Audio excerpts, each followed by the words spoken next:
ನನ್ನ ಹೆಸರು ದೇವಾಂಶ. ನಾನು ಇವತ್ತು ವಿಶ್ವ ಹಾಲು ದಿನದ ಬಗ್ಗೆ ಮಾತನಾಡಲು ಬಯಸುತ್ತೇನೆ.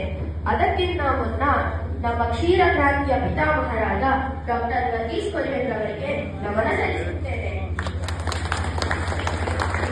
ಪ್ರತಿ ವರ್ಷ ಜೂನ್ 1ರಂದು ನಾವು ವಿಶ್ವ ಹಾಲು ದಿನವನ್ನು ಆಚರಿಸುತ್ತೇವೆ.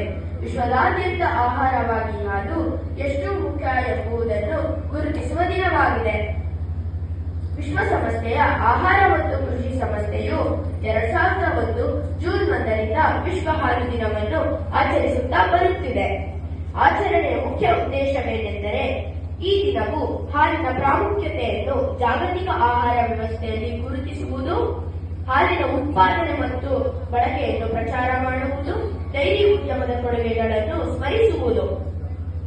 ವಿಶ್ವ ಹಾಲು ದಿನ ಕೇವಲ ಆಚರಣೆಯಲ್ಲ, ಇದು ಮಾನವನ ಪೋಷಣೆ, ಆರ್ಥಿಕ ಸ್ಥಿರತೆ, ಸುಸ್ಥಿರ ಕೃಷಿಯಲ್ಲಿ ಹಾಲಿನ ಪಾತ್ರ ಜಾಗತಿಕ ಸ್ವೀಕೃತಿಯಾಗಿದೆ. ಹಾಲು ಒಂದು ಸಂಪೂರ್ಣ ಸಮತೋಲಿತ ಪೌಷ್ಟಿಕ ಶಕ್ತಿ ಕೇಂದ್ರ. ಇದರಲ್ಲಿ ನಮ್ಮ ದೇಹಕ್ಕೆ ಬೇಕಾಗಿರುವ proteins, vitamins, calcium, minerals, carbohydrates ಹಾಗೂ ಫ್ಯಾಟ್ಸ್ ಅಂತಹ ಪೌಷ್ಟಿಕಾಂಶಗಳಿವೆ. ಹಾಲು ಕೈಗೆಟುಕುವ ಬೆಲೆಯಲ್ಲಿ ಹಾಗೂ ಎಲ್ಲಾ ಕಡೆ ಸುಲಭವಾಗಿ ಸಿಗುವುದರಿಂದ ಇದು ಜನರಿಗೆ ಒಂದು ಪೌಷ್ಟಿಕಾಂಶದ ಶಕ್ತಿಯ ಆಗರವಾಗಿದೆ.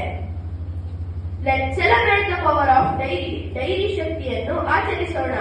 ನಂದಿನಿ ಹಾಲು ಮತ್ತು ಹಾಲಿನ ಉತ್ಪನ್ನಗಳನ್ನು ಜಾಗತಿಕವಾಗಿ ಬೆಳೆಸಿ ನಮ್ಮ ನಾಡಿನ ರೈತರ ಹಿತವನ್ನು ಉಳಿಸಿ.